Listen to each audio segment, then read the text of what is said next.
Okay. Yes, I trust Jessica with technology. Okay, so welcome and thank you for coming.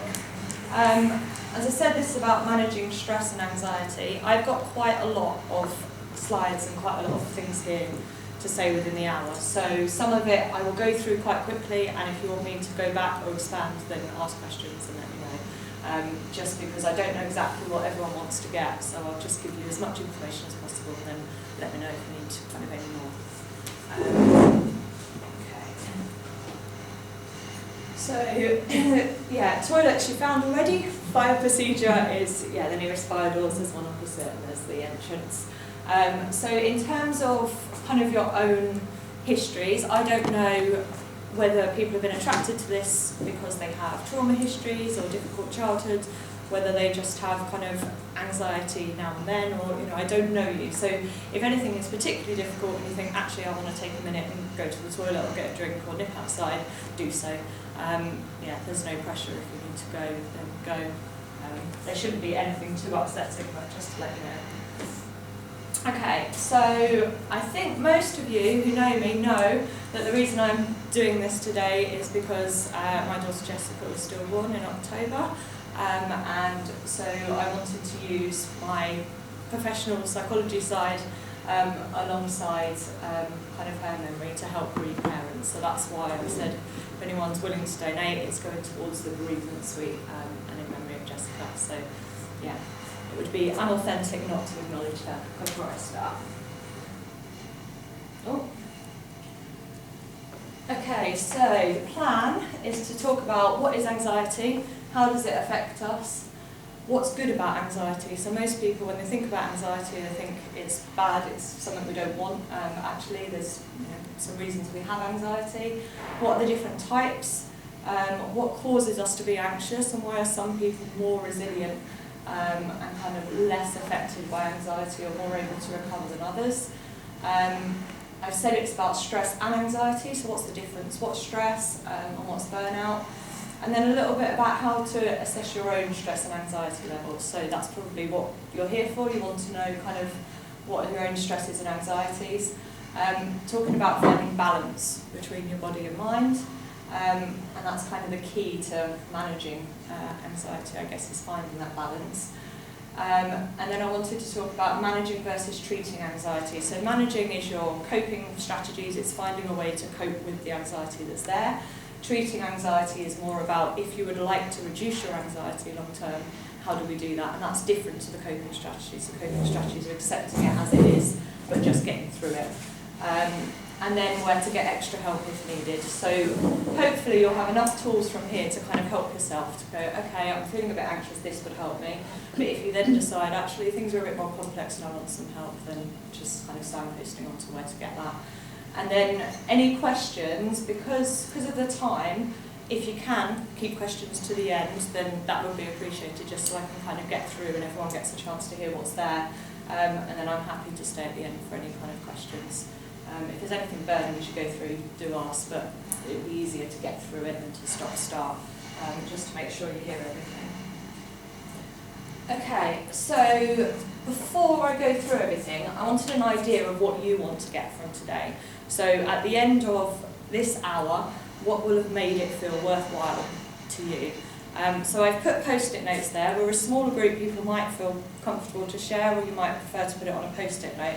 But it would be helpful for me to know, maybe it was in that list of what I've just said, that's what you expected to get, or maybe there's something I haven't put there that actually you would like to know. So do people feel comfortable saying if there's something missing, or do you want to write on a post-it what you would like to get from it? People can say? Okay, so yeah, what would people like to get from today, and is there anything that you expected that isn't on there? I would like to gain control of myself, to be able to find a way how I can, rather than react, be able to control myself, I think. Yeah, so managing the anxiety when it does come. Yeah, so that sounds like a good objective. Anyone else have anything different? Or I'd like to know if what I'm experiencing is actually anxiety, because I think, a bit like the difference between a headache and a migraine, sometimes a term is used when it may not actually be, and you can self-diagnose yourself with Google, which is always everyone's friend. But it would be really interesting and worthwhile to find out if those feelings are anxiety and if they go into cars and if they're natural, and just to see what other people's experiences are. Good. So I think that should be covered in here. If it's not, then ask some questions at the end to get me to clarify. Anything else? Anyone else thinking, oh, there's something wildly different up there to what I was expecting? No? Okay, so what is anxiety? Anxiety is a feeling of worry, nervousness or unease. Now, that sounds like it's quite mild, and for some people it is quite mild. For other people it's full-on panic and much worse than that, so I don't want that definition to kind of minimise things. Just to let you know, I can see you taking a picture. Sorry, I'm going to ask you. No, I want it for my, the Facebook group, just to say where I've been, but I was going to ask you if I could. That's fine. I'm happy for people to take pictures, but if anyone wants the slides, I can send them to you. I was going to ask, is it possible to have a slide? Yeah, absolutely. So just leave me your email address or send me a message with your email address and I'll send them to you. So don't feel that you need to kind of write everything down. I wanted a picture of beautiful you doing it to show all the people that were missing out. But I was going to ask first. That's fine, I don't mind. So I didn't know if you were taking pictures of that. She'll do an autograph for a small donation. Okay, so anxiety normally occurs when we feel uncertain about something or where there's a perceived threat. So if we're worried about looking stupid or getting hurt or if some kind of perceived threat, that is normally when anxiety starts. Now, when there is a real threat or a real danger, our body goes into fight, flight, freeze. Now, I'm not sure if many of you have probably heard of that. For the benefit of those who haven't, these are some of the things that happen. It affects your body physically. Basically, what is happening is your body is preparing for danger. It prepares you to, there's adrenaline in your body, it prepares your muscles to be able to fight danger or run away from it quick. So that's why anxiety is the same feeling. That's why you're full of kind of energy or feel panicky, or you've got all this adrenaline ready to fight danger or run away. In some cases it's kind of freeze, which is biological, like for animals. If they're in the bushes, camouflage, they want to freeze so that another animal can't see them. So our threat system is based on fight, flight, freeze. Now, our brain doesn't know the difference between a perceived threat and a real threat. So if you're telling your brain that there is something dangerous or bad about to happen, your brain reacts in exactly the same way. It might be a slightly milder form of it than, if you're about to step in front of a car, the adrenaline will be a lot stronger. But generally your anxiety or panic is because you're telling your brain there's something to worry about. And that's the kind of reaction that you will notice. And you will, as it says there, your parasympathetic nervous system releases cortisol, adrenaline and noradrenaline. So they all affect your health. So long term, if we're in fight or flight too much, then you're going to start noticing it affects your immune system, it affects your health, it affects, so things like IBS are related to it. Any of these migraines, if you have problems with any of these areas, they could well be caused from your parasympathetic nervous system being activated too much and too often. So, how does it affect our behaviour? So anxiety doesn't just affect our body, that's normally the first thing people notice, is the kind of symptoms in their body. But it also affects how we think, it affects our emotions, and it affects our behaviour. So, there's a YouTube clip, if this is going to work, of someone just talking about more discrete symptoms of anxiety that you might notice.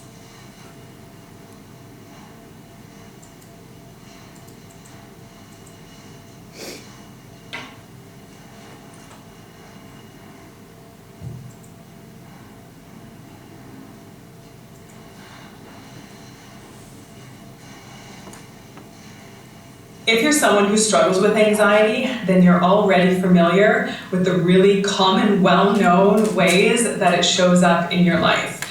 So things like feeling fearful or worried or gain control to reduce the anxiety. So when we don't have control, we feel like we don't have control, we get really anxious. So then oftentimes what we do is we try to overcompensate for that by trying to over-control a lot of things or almost everything or whatever it is, but trying to be perfect, trying to come across like we have it all together, like our lives are fully in order, or at least trying to get our lives there, and getting really worked up and overwhelmed, trying to control and appear, or at least make it look like, or make other people think that we are perfect and have it all together. That is rooted in anxiety. And there are a couple different types of general anxiety, and perfectionism is one of them. So we're not going to talk about too deeply about that today. That will be another talk for another day. But perfectionism, people who struggle with perfectionism, perfectionism is rooted in anxiety. The next one is multitasking or being frantically busy. So if you're somebody who's always taking on a million things, always trying to do a million things, always running from one thing to the next, you're feeling stressed and overwhelmed and kind of frantic and really busy. Often, that can make us feel more anxious. Even talking about that makes me feel kind of worked up and anxious. But when we are trying to do so much and going around frantically busy, that makes us feel anxious. But it also is rooted in anxiety. And so number 4 is kind of different, or maybe on the opposite end of being frantically busy and trying to do so much, is not being able to start things. So often if you're someone who struggles to get going, maybe you procrastinate, or you put things off, or you avoid things that you want to be doing, or you need to be doing, but you just can't get yourself to start. Did you know that that is rooted in anxiety? And then the next one, and the kind of other end of this same thing, is that maybe you have no problem starting things, but you just can't finish things. That you're great at starting things, but they get to a certain point and then you just kind of drop them or leave them. But it's not because you don't really feel like doing it, or you don't want to do it, or you've lost interest, or it's no longer important. It's that you want to be finishing it, you want to be tying it up, it's hanging over your head, it's driving you kind of crazy, but you just can't seem to finish it. So if you have a lot of unfinished business, unfinished projects, unfinished things in your life that feel like they're hanging over your head, that is a symptom of something deeper going on, which is likely anxiety. And then our next one, number 6, and this is social withdrawal. So if you avoid a lot of social situations, not necessarily because you don't feel like going or you're not really interested. Right, just because of time, I'm going to stop it there. If you want to watch it, the link is on there, and I have summarised what she's saying. Social withdrawal, not going out, or kind of withdrawing yourself from people because they feel too much or too overwhelming. Becoming over-emotional, so noticing that you're really short-tempered or angry or tearful when it kind of feels disproportionate to the situation. Feeling hypervigilant, so going over the top with planning, or kind of really kind of going that extra mile, but because of anxiety. Some people it stops you sleeping so much, you might struggle to be on your own, you might seek a lot more reassurance than somebody who's not anxious, and you might self-medicate. So that could be drugs, alcohol, cigarettes, it could be over-exercising, it could be binge eating, medicating in some way to try and reduce the anxiety. Okay, so I said it affects our thoughts. Just some examples. If you're having a panic attack, often quite a common thought is that I'm having a heart attack or I'm going to faint. Some people can get quite anxious around their health. Some people feel like they're going mad. Some people feel like they have to be able to get out of the situation. They can't cope. Everybody's looking at them. I can't do it. Something will go wrong. Something bad will happen. So they're kind of examples of anxious thinking. Right, so the link between our body, our thoughts, our feelings and behaviour. So anybody who has any awareness of cognitive behavioural therapy or CBT will know it's kind of rooted in the fact that anxiety affects each of those areas and they're all connected. So if you change one, you change the other. So if you can change your anxious thoughts, it changes how you behave and it changes how you feel in your body and as well as your emotional feelings. So part of today we'll be looking at where to change, basically, where to intervene in this cycle. So if you want to understand yourself, a good thing to start with is what is the situation that makes me feel anxious, what are the thoughts, how do I behave, what do I notice in my body, how do I feel? And then looking at which is easier to change, and it's normally the thoughts or the behaviour, is the quickest way to change the other bits, the feelings and the physical sensations. It's much harder to change the others. Physical sensations we'll get to, the quickest way to physically slow them down to manage in the moment is to breathe. So if you think your parasympathetic nervous system is going, it's active, it's telling you that your fight or flight system is going, you need to fight a danger. If you breathe and really slow, deep breaths, it's the quickest message you can send to your brain to say, actually, turn fight or flight off, there is no threat, it's over. So that's the intervention for physical symptoms. So a bit of an example of how anxiety can affect pain or kind of other things, how they interact sometimes. So this is someone I worked with who had chronic pain and migraines and couldn't work anymore. She was quite young and she'd stopped doing anything. She couldn't run because of her headache, she couldn't go to work, she couldn't see friends, everything was too overwhelming and caused too much pain. And so she was constantly thinking, I can't go on like this, or it can only get worse. So she rated her pain as kind of 9 out of 10 most of the time. She was like, well, it could go to 10 out of 10. So she was feeling anxious, depressed and hopeless.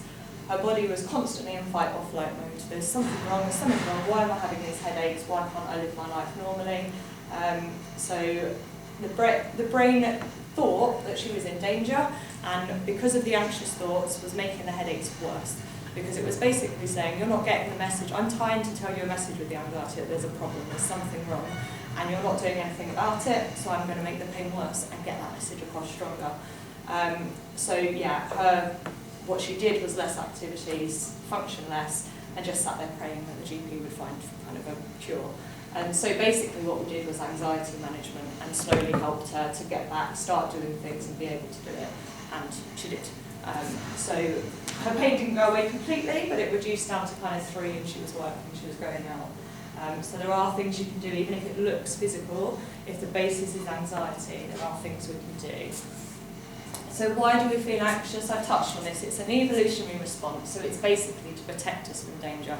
So the fight, flight, freeze, if you are about to get hit by a car or eaten by a lion or whatever, you want to be able to get out of that situation. You want that adrenaline there. And a bit of adrenaline can help us to achieve our goals, it can enhance performance, and it can help with problem solving. So it gives you that quick thinking that means actually you can kind of achieve things. So we don't want to take it away, we want to be able to come in and out of it as necessary when needed.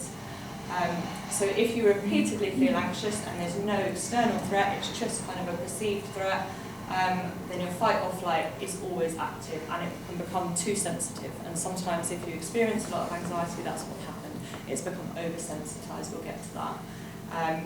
So this website, there's a link, I'm not going to click on it now, but it talks about basically how our health is affected by having too much cortisol in the system. And all the different health conditions that it causes and why it's important for us to be able to come out of fight and flight if we don't want it to kind of affect your health. So when I send it around, you can literally just click on it and it'll go straight to that link when you get the slides. And the other thing is anxiety breeds anxiety unless we treat it. So if your goal today is to manage anxiety, to be able to breathe, get through it and cope, that's absolutely fine. It might not be the right time for you to actually treat it, but know that unless you treat it, it's only ever going to get the same or worse. It's never going to just go away on its own if all you're doing is managing it. It's always going to be that level. And I'll talk a bit about why in a minute. So, how anxiety works. So this is an anxiety curve. I want you to imagine that you're thinking about an anxiety-provoking situation. So this is you starting to feel anxious. So let's say the anxiety-provoking situation was going to a new group, meeting new people for the first time. So you start to think about it and your anxiety increases until the point at which you go into that room and meet the new people, and then you'll still feel anxious for a while. For most people, if your anxiety isn't too strong, for most people within 10-15 minutes of being there, your anxiety will naturally come down and you'll feel like actually it wasn't as bad as I thought, and it comes right back down. Now what happens for a lot of us is instead we take a shortcut.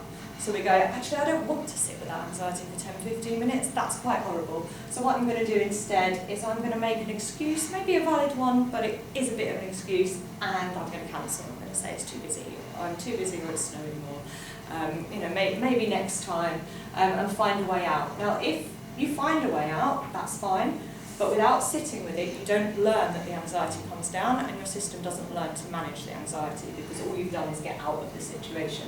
So the next time you start to think about, okay, well maybe I'll go to the group this time, and maybe you start thinking about it, I'm going to go to the group, I'm going to go to the group, I'm going to go to the group, I'm going to go to the group. Oh, last time I couldn't go to the group, I couldn't manage it. So your anxiety now is higher than it was last time, because on top of worrying about going to the group, you remember that you couldn't manage it last time, so it's increased, and then you probably shortcut back out again. So each time it's increasing, and this is what happens with anxiety. If you don't treat it, it's either going to be the same or worse, because all you're teaching your system is it's too much and I need to get out.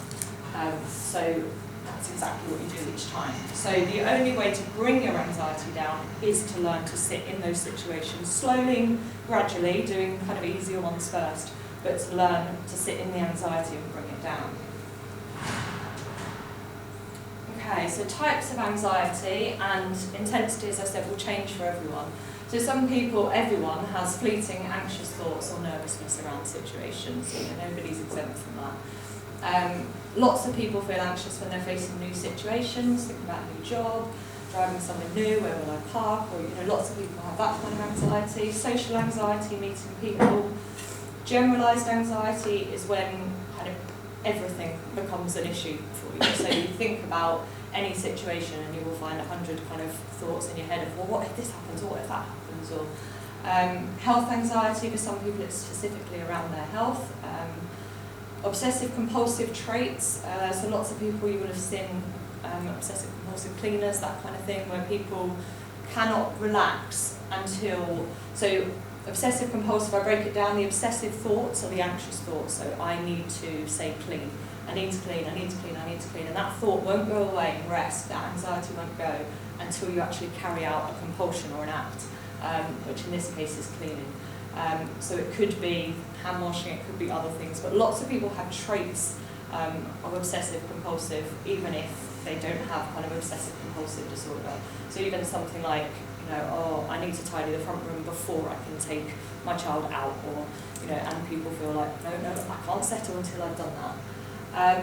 So other people have panic or panic attacks, so that's much more acute fight-flight, where, as I say, it can feel like a heart attack when you're struggling to breathe. It's much harder to get through.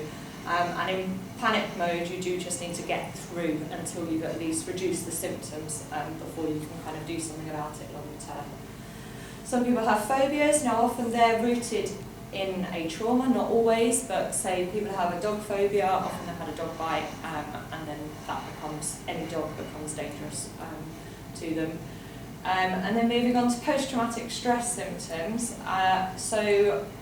Post-traumatic stress is an anxiety disorder, and it's basically rooted in your brain becoming oversensitized to threat. So if you experience a really traumatic incident, let's say you have a car accident, and it's very traumatic, you think you're going to die, what happens at the time of that trauma, your brain cannot process what's going on. It's too difficult, there's too much going on, and often it's your physical safety is in danger. You think, I just need to stay alive and get through the situation.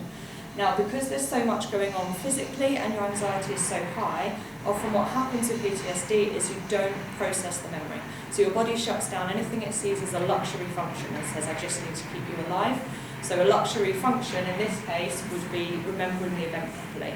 So a normal memory is filed away like in a filing cabinet. So whatever you did this morning, you've kind of forgotten about unless someone asks you. And if someone asks you, you file it back out, get it back out that filing cabinet.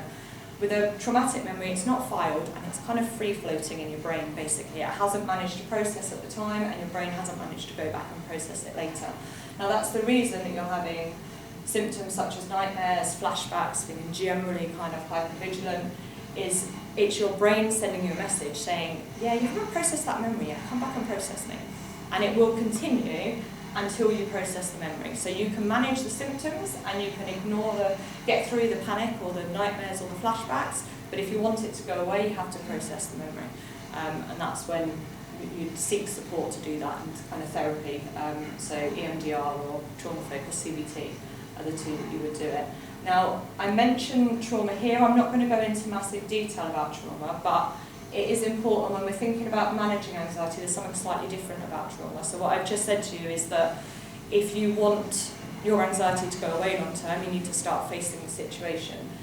If you have PTSD from a car accident and you say, right, I'm going to just keep driving back to the scene of that accident until that trauma goes away, it won't work. It won't work until you process the memory, because your brain is still telling you you haven't processed the memory. So you can't, it doesn't matter how much you try and expose yourself to it, it's not going to go away until you've addressed the cause. So that's the thing with anxiety. Make sure that your anxiety isn't secondary to something else. So if it's secondary to trauma, you have to address the cause first. Otherwise, the anxiety itself is not going to go away because you haven't got rid of the cause. So that's why I mentioned it here.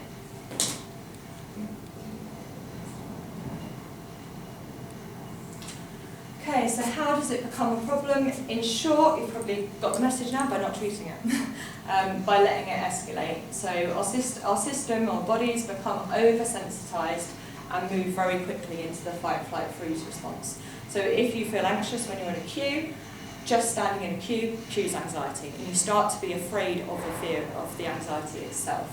And our beliefs change, so we start to think, I can't do it, or it's too much, or the world is unsafe if you've experienced lots of trauma. In PTSD, or when you have a trauma specifically, it also changes the brain. So I'm not going to go too much into the science, but we have a bit in the brain called the amygdala. It's like a fire alarm for danger. That's the bit that tells your body to go into fight or flight. If you experience something very traumatic, what your brain says is, I didn't protect you well enough last time, and you didn't get out of the way of danger, so now I'm going to make you more sensitive to danger.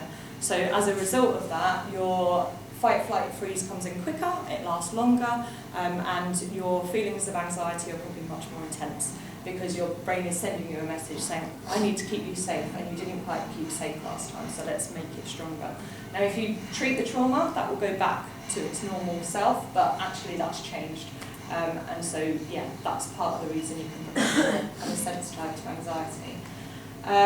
As time goes on, we get more associations and reminders that trigger anxiety. So for, you might have difficult anniversary dates or songs that remind you, if people break up with an important partner, sometimes a song they can't listen to it reminds them of it.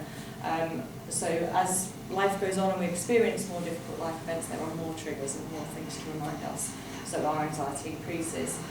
And then, as I said, we get anticipatory anxiety creeps in. So just thinking about it creates the anxiety. We don't even have to do it, we just feel anxious thinking about it. Or we worry about having a panic attack, and so just the worrying about having a panic attack can bring on a panic attack.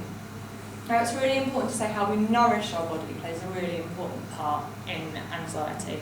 So if you want to balance the system out, things like reducing alcohol, caffeine, improving sleep, exercising, making sure you're getting the right nutrients, not eating too many processed foods, cutting out or reducing kind of your sugar levels, all of those are really important to just keeping your body at a base level. And if the only thing you can do when things are really, really difficult is to really engage in self-care, that's a good thing. That's a really good place to start if you can't kind of start anywhere else. So this is briefly just talking about trauma. As I said, imagine this line is our emotions. All of us, our emotions go up and down. At the point at which these lines here are your window of tolerance for your optimal arousal. Anything up and down in here we can cope with. We feel fine, that's everyday life. If it becomes too overwhelming, so that is when we get kind of angry, panicky, that's where your kind of anxiety and panic kind of come from up here. Now, if we have too little emotion, we drop into kind of feeling numb. Some people say they have no emotion, they feel dead, they feel passive, something called dissociation, and your body's basically shutting down. And often what's happened is you've become far too overwhelmed, and then your body shuts down and you flip from one to the other. And it's just to say, as I said, in trauma, your window of tolerance narrows. So what would be normal, kind of your normal level for being able to tolerate it is suddenly kind of halved. and that's because the amygdala is saying, I haven't kept you safe, so okay, you're now going to react quicker. So that's why you feel more short-tempered or kind of anxious than kind of other people might. So causes of anxiety, everyone has different temperaments, so nature and genetics will play a part. As you know, people who have twins will say one twin is completely different to the other. They've got the same genetics, similar parenting, but people are just different. As touched on in the YouTube clip, perfectionism kind of makes it worse, or is rooted in anxiety but also increases it. So there is some kind of nature component, but most of our managing emotions is learned. And I'll come on to why that's a good thing, but what plays a part? So childhood influences. Our parents and caregivers soothe us when we're stressed or anxious as a child. So as a baby, if you want feeding, you cry and a parent listens to you and they respond, they calm you down and they feed you. So that is teaching a child to self-soothe. It's teaching them a way of getting their needs met. If you communicate your needs, someone will meet your needs. And the more nurturing caregivers are towards kind of children and babies, the more gentle their internal voice is. So we all have an internal critic or an internal voice that kind of cheers us on or kind of critiques us. The gentler you are in being a voice to your child, the gentler their internal voice is. So children are designed to copy and model behaviour. That's how they learn. If you look at kind of the Fritzels or people who are locked away, they don't learn to speak or walk or because they haven't copied it, they haven't learned it. So children are made to learn things. Children are also taught to do as they're told. So as a parent, you've got a really important role in being able to model to children, to teach them to self-soothe, to cope with emotions. So for yourself, as I say, take care of yourself here. Everyone will have had different experiences as a child. And different ways that we've learned from our parents how they cope with emotion or how they taught us to cope with emotion. Now, to manage emotions, we need to not only see it and be modelled and experience it ourselves, but we also need to learn some skills and kind of receive feedback on when that's working or not working. So I'll come to that when we talk about what to do, what kind of things are helpful. Now, if we didn't learn it when we were young, or we experienced kind of unhelpful strategies when we were young, it doesn't mean we can't learn it when we're older, but our inbuilt system is already there. So as a baby, you're born with every brain cell you will ever have, but no connections between them at all. So the connections are formed through our life. So if you've got two babies, one cries when it wants milk and the parent gives them milk, brilliant, they learn that their needs are kind of met. If you've got the next baby who's crying and nobody feeds it, or it's ignored because there's too much else going on in the household, for whatever reason, they learn there's no point in communicating my needs, no one needs them. And so their brain connections are different, and their automatic thought is, I need to cope with this on my own, I need to kind of keep away, people won't listen or people won't respond to me. So they grow up with a very different internal kind of belief system, and their brain is literally wired differently. Your brain is kind of 2 to 4 is the biggest age where your brain is being kind of wired and what its automatic responses are when it comes to kind of other people and emotion.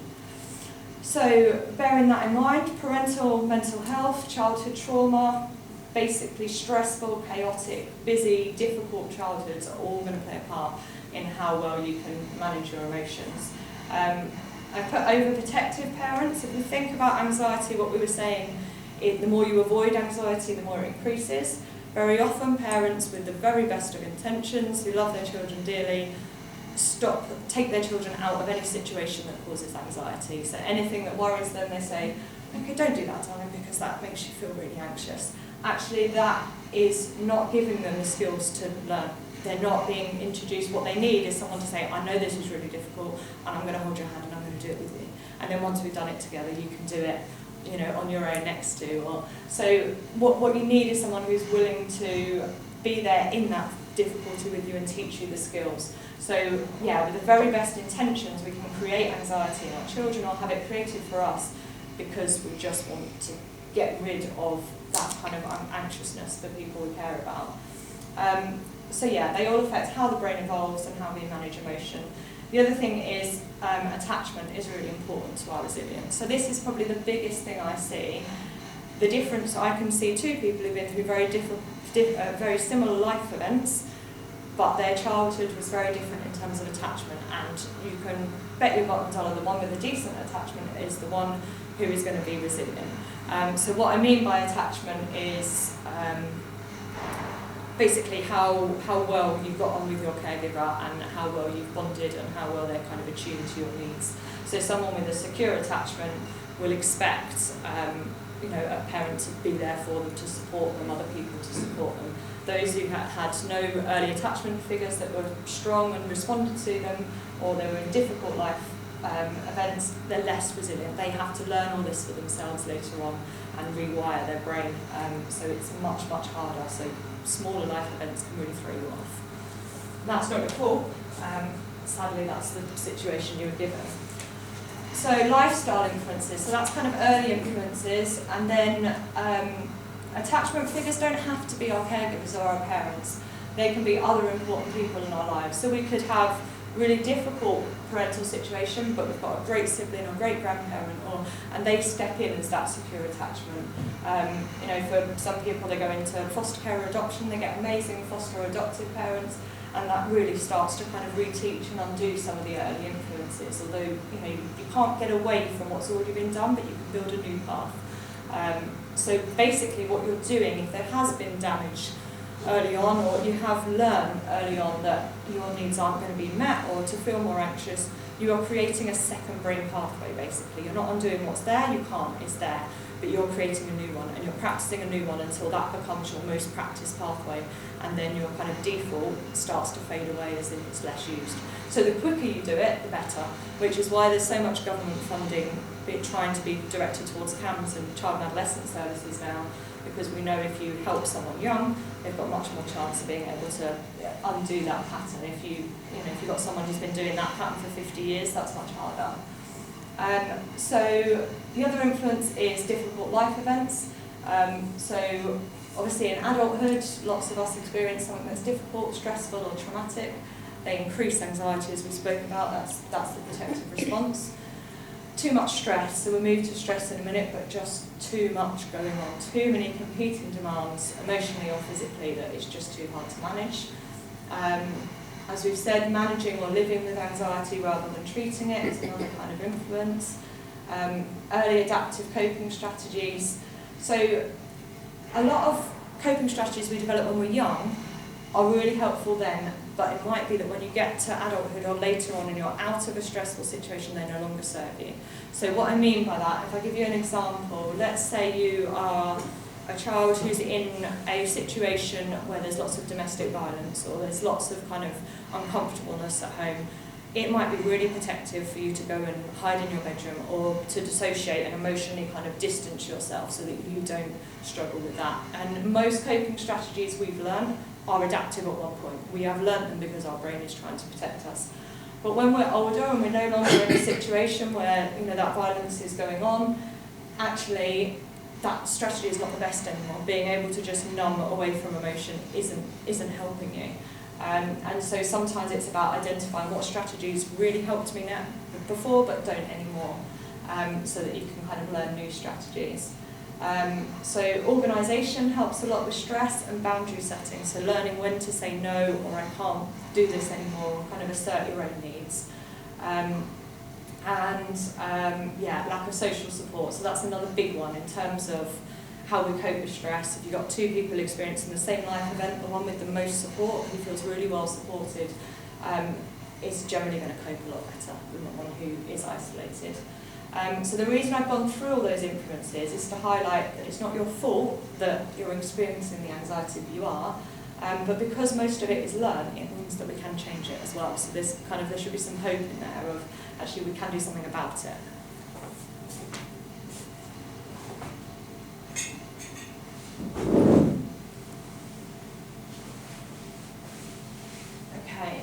So what helps resilience? I've touched on this a bit. So good relationships with family and friends, viewing yourself in a positive light. So kind of confidence in yourself and your abilities, being able to kind of see your strengths despite whatever else is going on for you. An ability to manage strong emotions and impulses obviously is helpful. Being able to communicate, so as I said, being able to set boundaries and communicate your needs to other people really helps your own resilience, learning when to say no. Having the ability to problem solve, seeking help when needed, coping with stress in healthy ways, so avoiding kind of harmful strategies like alcohol or kind of blocking emotion out. Helping other people often increases our resilience, and just being yourself as resilient and in control. So those with the kind of more victim mentality of this happened to me and that's it and I can't do anything about it are going to be less motivated to go out and change things and less resilient, because actually they just feel completely overwhelmed by their own thoughts that they can't cope, and it's awful what's happened.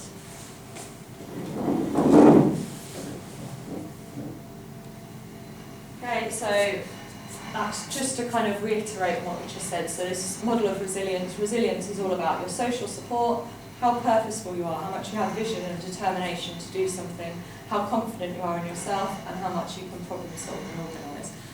So those are the things that we can do something about and that are kind of typically there in adults. So when is anxiety problematic? Generally, we would say when it's interfering with your life, when it gets to a point where you notice that it's affecting what you do, so whether it's affecting you physically, your health, your functioning, your ability to work, your ability to parent, kind of affecting you emotionally, affecting relationships, so kind of maybe arguing with a partner, shouting at children, you start to notice that your anxiety is kind of getting in the way and affecting people around you. So stress. Stress, as I said, slightly different. It's a state of mental or emotional strain or tension that results from adversive or demanding circumstances. So acute stress is good and helpful. If a difficult life event happens, your fight, flight, freeze is activated, so you have more adrenaline to cope with it.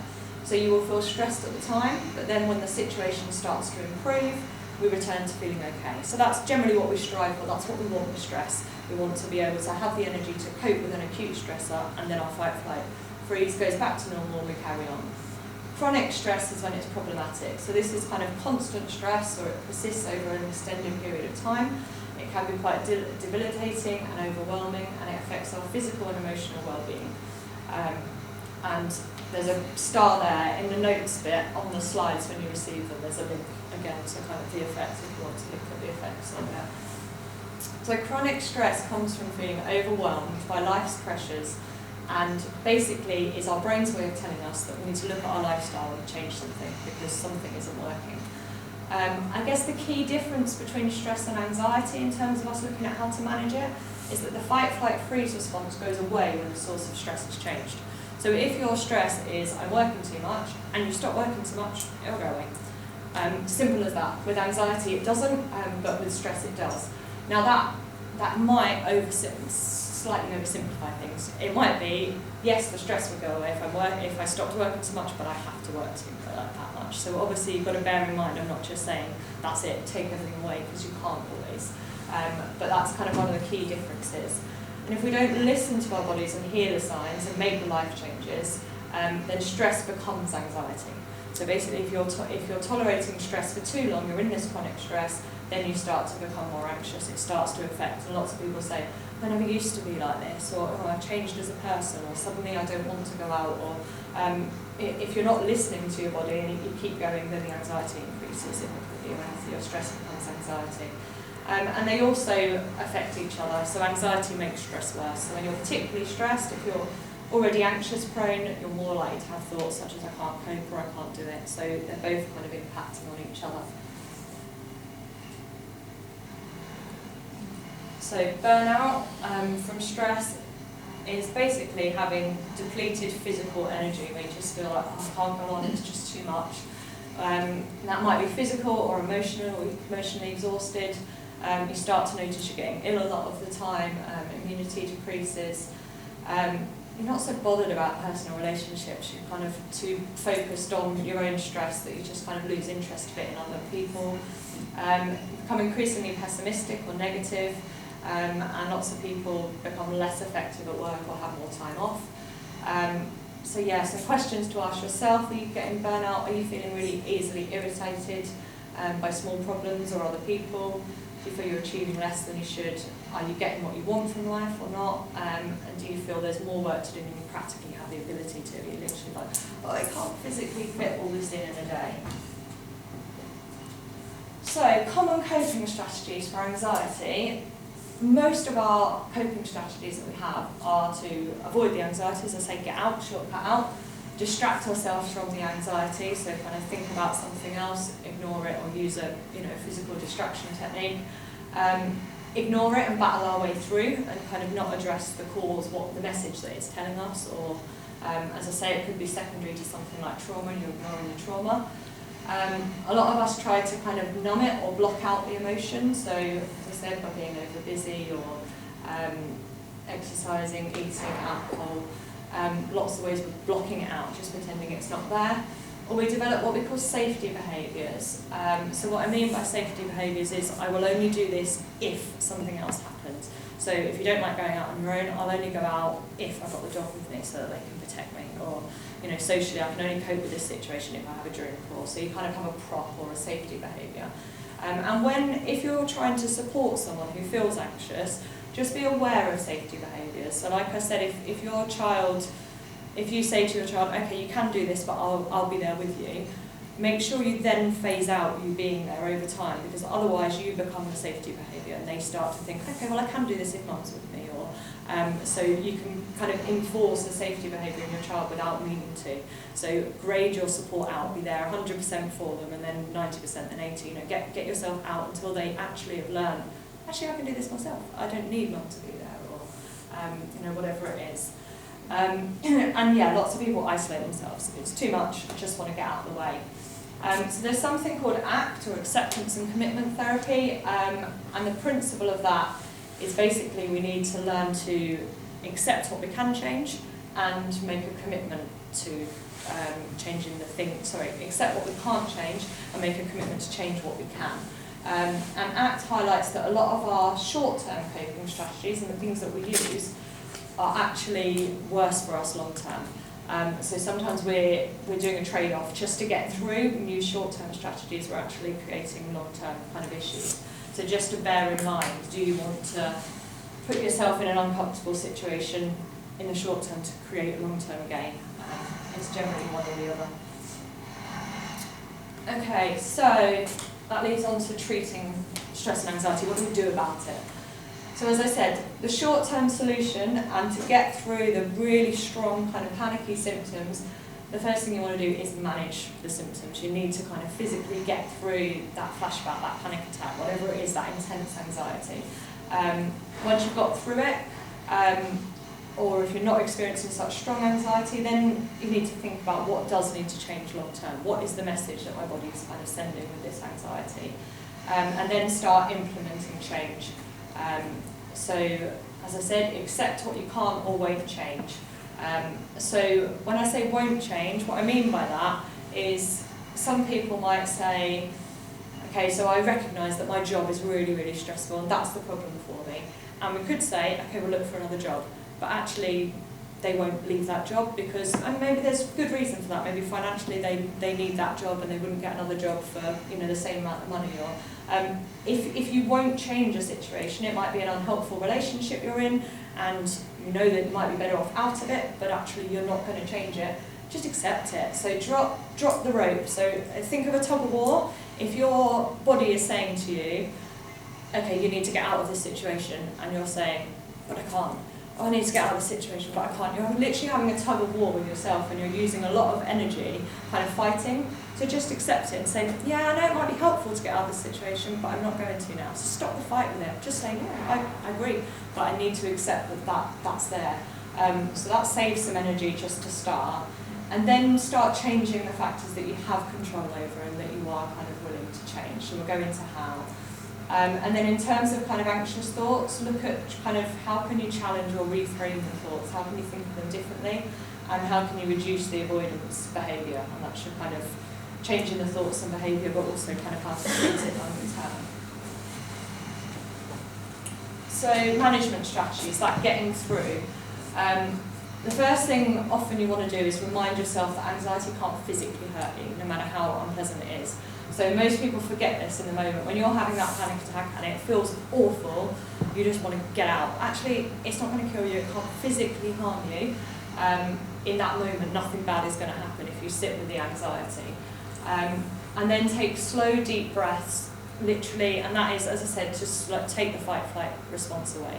So if you want to get rid of all those physical symptoms, breathe slow and deep, and that's the quickest way to send a message to the amygdala to say, actually, there's no danger. It's perceived danger, there's no physical danger, you can calm the fight or flight down. So that's your quickest way to get out of a panic attack or out of kind of nightmares, flashbacks, those kind of things.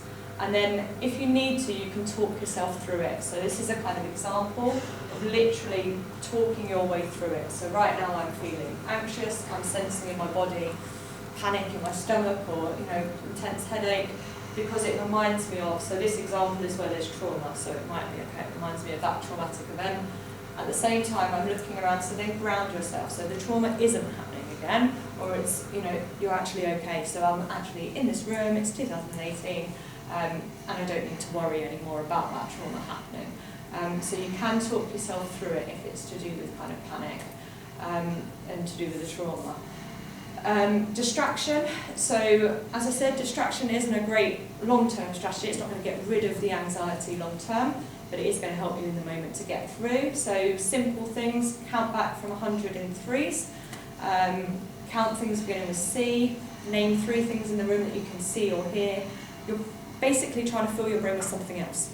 So it doesn't really matter what you're thinking about, but something other than whatever is going through your head. So if you're panicking about, I don't know, something related to a trauma, instead of getting that trauma in your head, you want to start thinking, okay, what's on my shopping list, or something else that just distracts your thoughts for a minute and takes you out of it and reduces that fight, flight, freeze. So the other thing is positive self-talk and cheerleading. So you'll probably hear the inner critic voice immediately going, I can't handle this, I can't cope with this, it's too much. Instead, try and bring in okay, I can do this, I've coped with this before, I've managed this before. Just try and bring in that alternative voice that you want to be your inner voice instead of the I can't cope one. Okay, evaluating the problem. So I guess these are questions for you to ask yourselves, just to work out kind of what's going on for you of what I've said.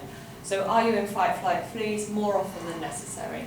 If yes, try and work out, is it stress or anxiety or both, given what I've said to you. And remember that fight, flight, freeze goes away. If it's anxiety, it doesn't. So that might help you in determining what's going on for you, which one. So evaluate your lifestyle. Notice what it is that serves you. For most people, we want a mixture of a sense of achievement, so things that make us feel good about ourselves, or accomplishment, even if that's getting on top of the washing, or something that makes you feel kind of, okay, yeah, I've done something good today.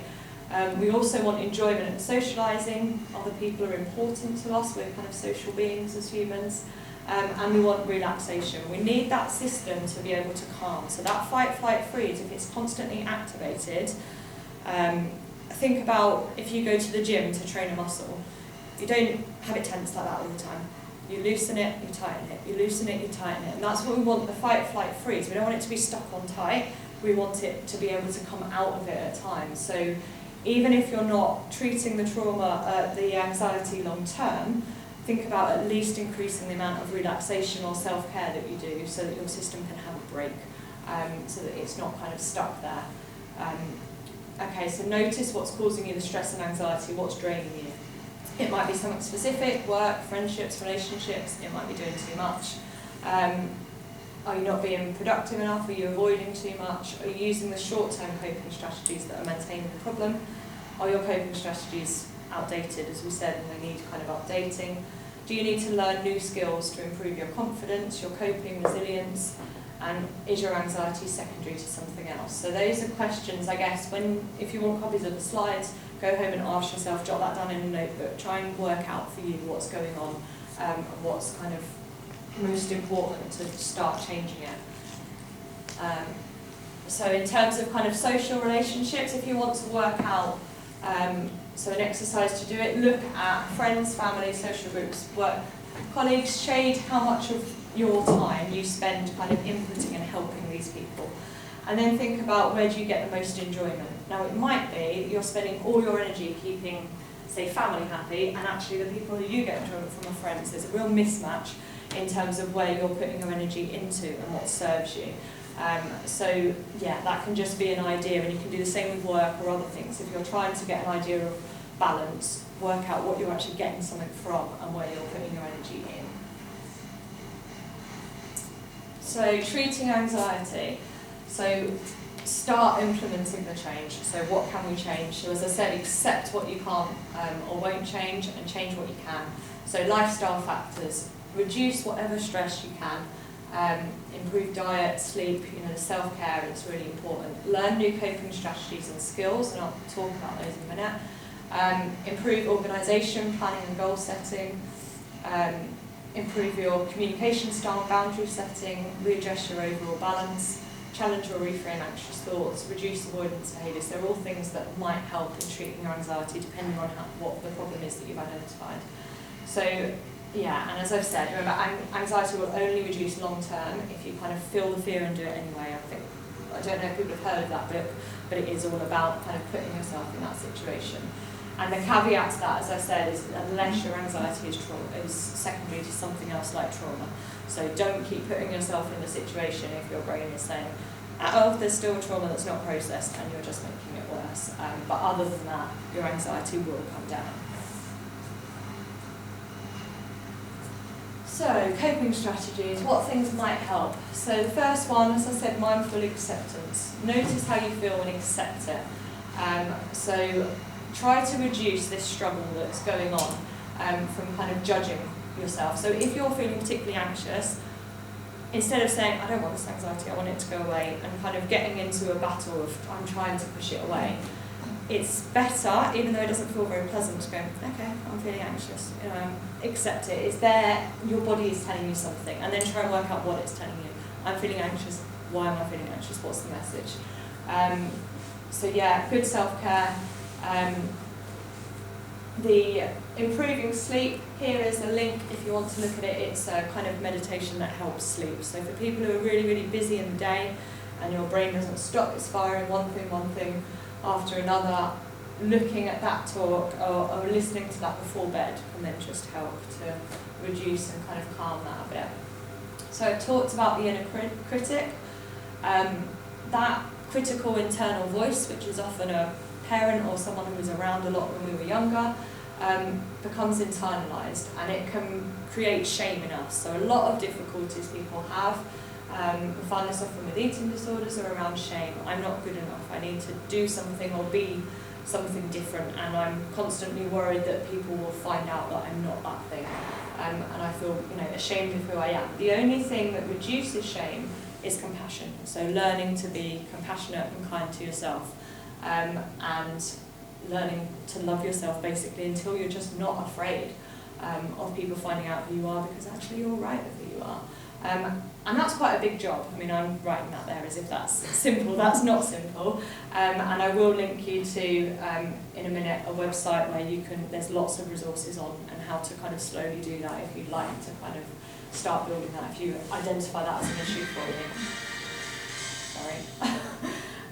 So schedule problem solving. So sometimes if your anxiety is telling you that you need to deal with something, but you can't deal with it right now. So let's say I was feeling anxious about something going on this afternoon.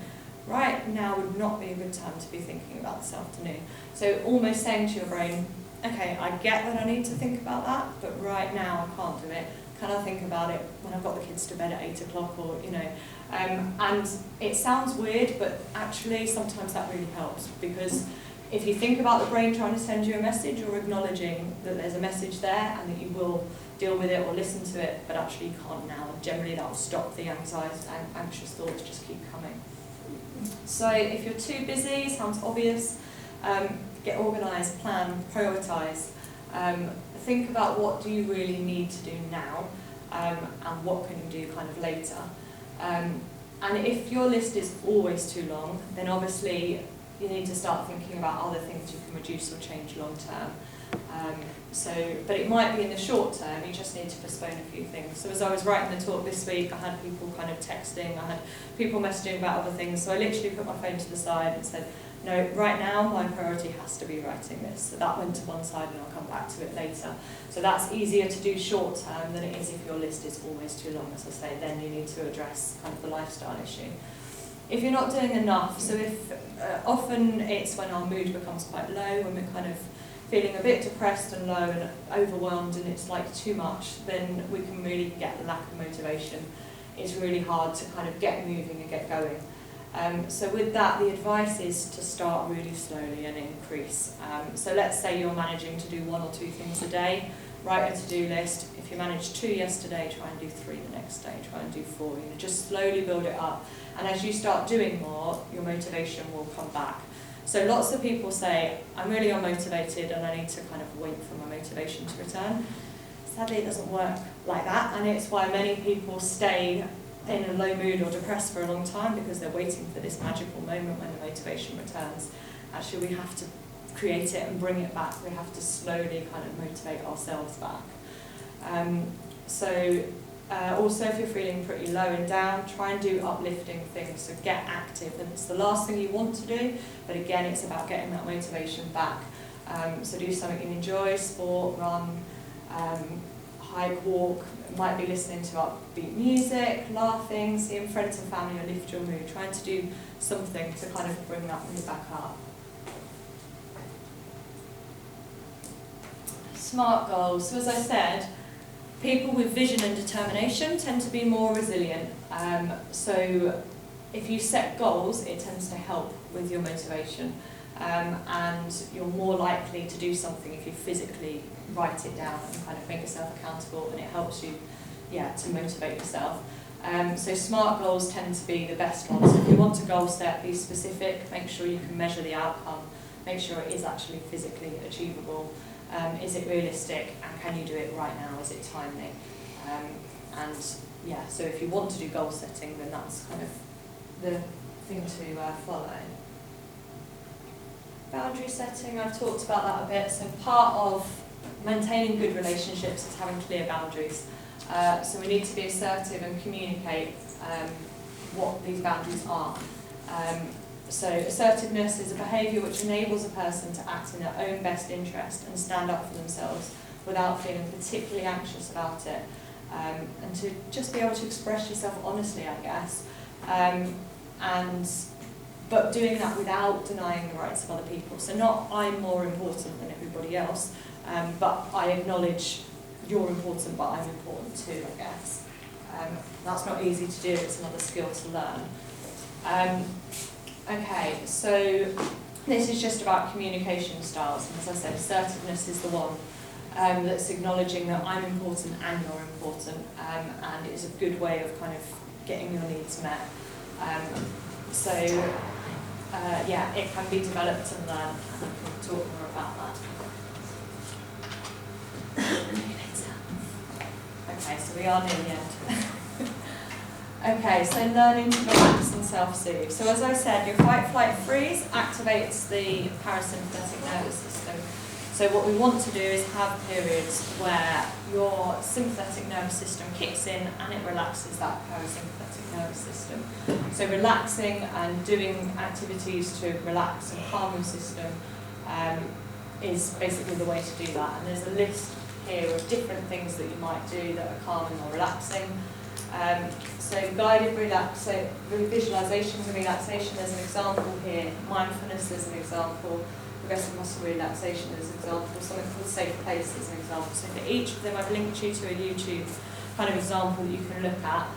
If you go to that example and you go, I don't like that person's voice, or that doesn't kind of work for me, that's fine. Just find another one on there. It doesn't have to be that one, but it's just some examples of things that might help. Sorry, I've got it. Yeah, no worries. So, scarf. Oh, scarf! Oh, Thank you. Okay. Improving sleep. There's some tips there for improving sleep.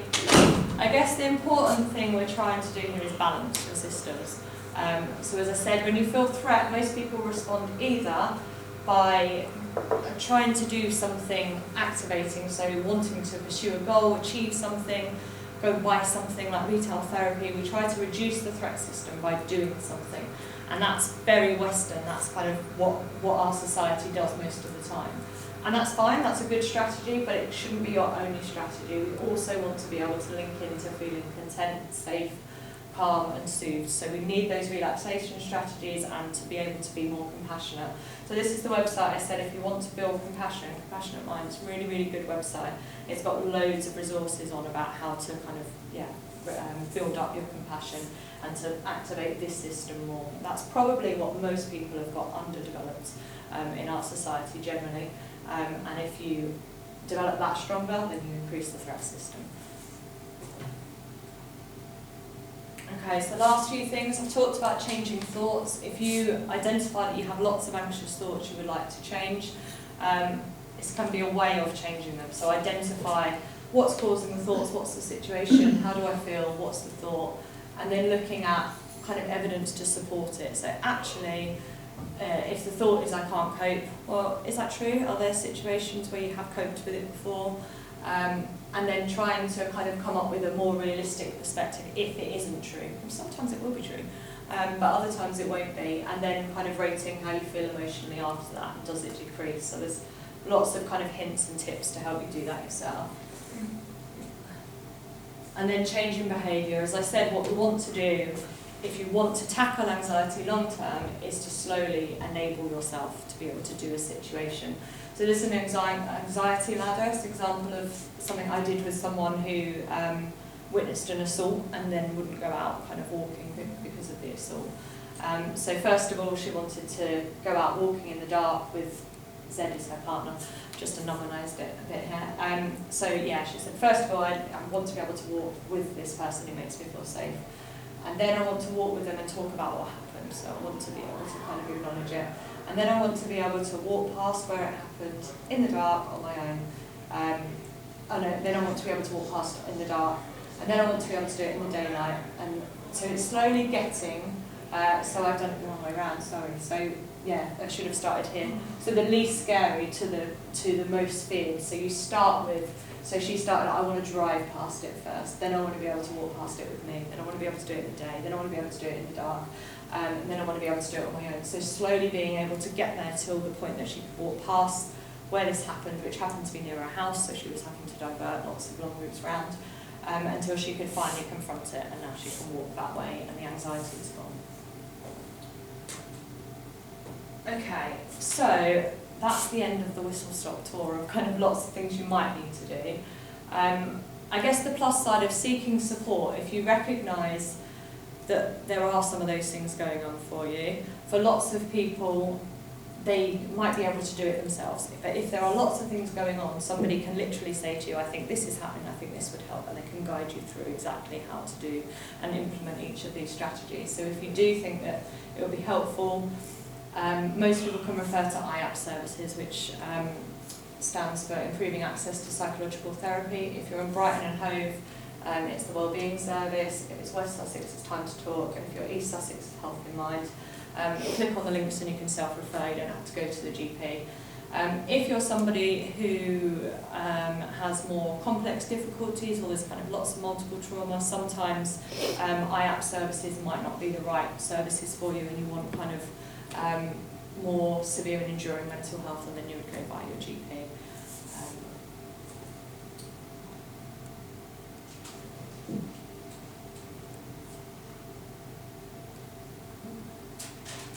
Okay, so summary, anxiety and stress both affect our thoughts, feelings, behaviour and body sensation. They both send us into fight, flight or fright. Unmanaged, they will affect you emotionally and physically and usually escalate with time. What we need to do is reduce external stresses where possible and increase your ability to self-soothe, set boundaries, be more compassionate and get that balance. And then practice new coping strategies to manage the anxiety. And once you've got more balance, then start to treat the anxiety itself. So once you have the skills to get through the anxiety, then start putting yourself in that situation if you want to then treat it longer term. Okay, personal pledge. So I've said write it down. If you don't want to write it down, you can do it in your head. But generally, if we write it down, we're more likely to do it. So write down one thing you plan to change as a result of today's talk. If it's a goal, is it a SMART goal? Or yeah, just anything in your head you think, I want to give that more thought, I want to practice that, or I'll go to that website, or so just for a minute think in your head, is there anything that I've said that you think actually, yeah, it might be quite helpful for me to give that some more thought. Okay, and then finally, is anyone willing to share their personal pledge, or does anyone want to give feedback or ask questions on anything I've said? It's very good. It was good to, there's a few things in there I hadn't thought about, so I think I'm going to reframe the way I see anxiety, because I see it as a trigger for depression, which I see as something left untreated can be fatal, and for me that makes anxiety very scary in itself. So it's reframing that to, it's not going to kill me. Yeah, absolutely. Just, yeah. Yeah, and you can see how that escalates. You know, if it goes to, I'm going to get depressed and this could be fatal, Yeah. then obviously your fight flight is going to be going mad, because that is a real danger. So, Yeah, it's a very useful talk. Thank you. I can see now that it is anxiety that I'm battling with, coupled with stress and some trauma issues that I haven't dealt with because I'm too busy trying to tell everyone else to do theirs. And so that there were lots of things there that resonated with me, and making myself busy is not the way to deal with it, even though it makes me feel good at the time. It's not making, I don't think I don't think it's anything massive, but from what you've said, I think there are things that I can slowly chip away at. And I can recognise lots of things you've said there about some issues we have within the family at the moment that some family members are struggling with, that if they just had been able to come today, would have really benefited from recognising that they also may have some anxieties as well. yeah. Feel free to share it. Yes. I should be going back and regurgitating. That's it. Yeah. That's not the right word. Yeah, sharing, and popping your slides through their door. Thank you. Thank you. I work as a wellbeing advisor, which is mainly in theory around physical health. So I see a lot of people for weight management and exercise and reducing alcohol and smoking, and increasingly it just smacks you in the face that really that's a very tip of a very big iceberg, and a lot of it is about that whole, they've got very stressful jobs, their sleep's poor, their need for sugar or alcohol is just masking the underlying stuff. And sometimes for me it's quite challenging because I'm not trained as a psychologist to actually help them manage that stuff until they actually deal with what's driving that need for the bottle of wine and channeling people into the right thing. So it's kind of... Yeah, and I think sometimes in wellbeing service, although I've said, obviously go to wellbeing if you would like some help, they are very press services who will see you for a few sessions. So often what a wellbeing service will advise you to do is to manage the symptoms, and once you're managing the symptoms, then that's it, move on, because we've got other people coming through the door. So sometimes it is seeking support privately, or having to do some work yourself if you actually want to treat the problem, and that's not always the case. Some people do address their anxiety, and CBT is used a lot obviously in wellbeing, but for some people there are just a few sessions to manage, and that's all that there is kind of the capacity for. So that has its place, that's still good, but it's not a long-term solution. Do you get many people that don't know that they've had a trauma but have had a trauma? Yes, a lot. Yeah. So, because I sort of look at this and think, actually I can put all these things in place, but I don't think I've had a trauma. But is it a possibility that perhaps? Well, most people are aware that there's something traumatic has happened to them, even if there are people who've experienced childhood sexual abuse, for example, and it's so blocked out that they're not aware of it, but that is very unlikely, and you'd notice that you are triggered, or there'd be signs that something has happened to you. It's not going to be you've experienced a massive trauma and you have no idea. It's a complete kind of shock to you. If you've experienced trauma, you generally know about it. I do have lots of people who've experienced a trauma and they think it was a difficult life event and don't necessarily see it as a trauma. So I work in a trauma service. I'm looking for trauma all the time because that is my role. I spend a lot of my time treating PTSD, so you may have seen the slight slant towards trauma there.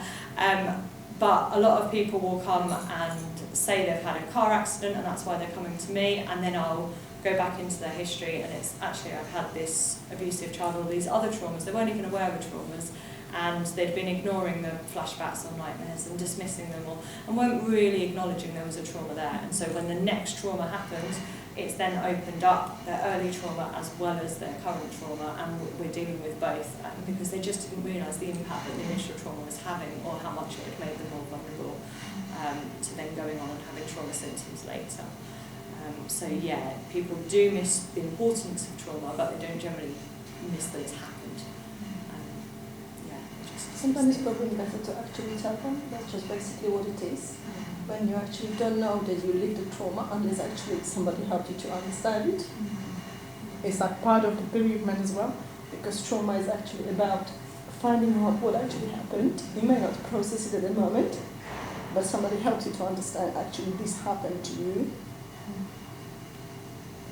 You know, somebody can say it to you, and it takes you time to process it. Actually, by even saying it, somebody just puts the words in front of you and says to you, this is it.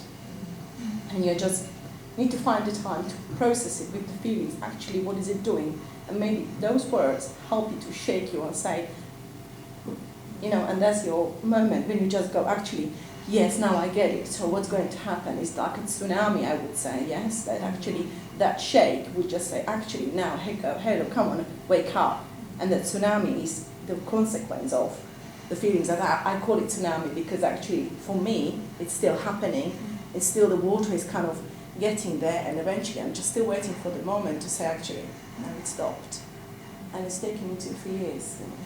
And I haven't been told at the time that it was trauma. But that actually opened what I've identified for me. I had a few traumas, and actually one after another.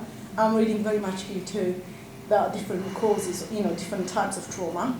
Is one blow. I don't know the terminology for it, but I identify one that was just strong and that was it. It's just an eruption. Or you've got something that's just continuously going and ongoing. So there are different types of trauma, and actually underestimate the power of it. Yeah, underestimate the power of trauma, because it's very, actually what I've learned over the time, that it's quite hurtful. Sometimes you just go get over it. Sometimes it's just very superficial to say, oh, you're still in shock. Yeah, but the shock can be months.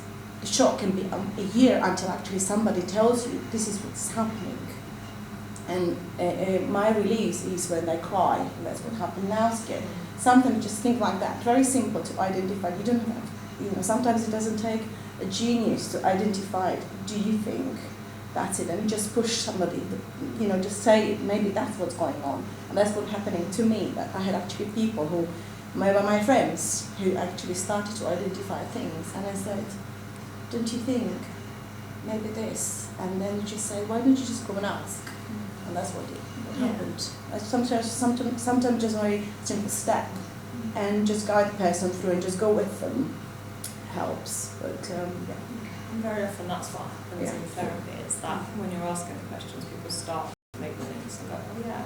And sometimes people say, oh, that seems really obvious now that you've said it, but I haven't put that together before. But you know, what I know now, I wish I knew at the beginning when it was happening, because you don't understand when it happens. Because often you say, do you think it's this? I'm just saying, what do you mean? How is it supposed to feel? It's the first time. So you go, and what is it? How is it meant to be? How am I supposed to feel? What is that? And if you don't know, of course it feels like being locked in the cage.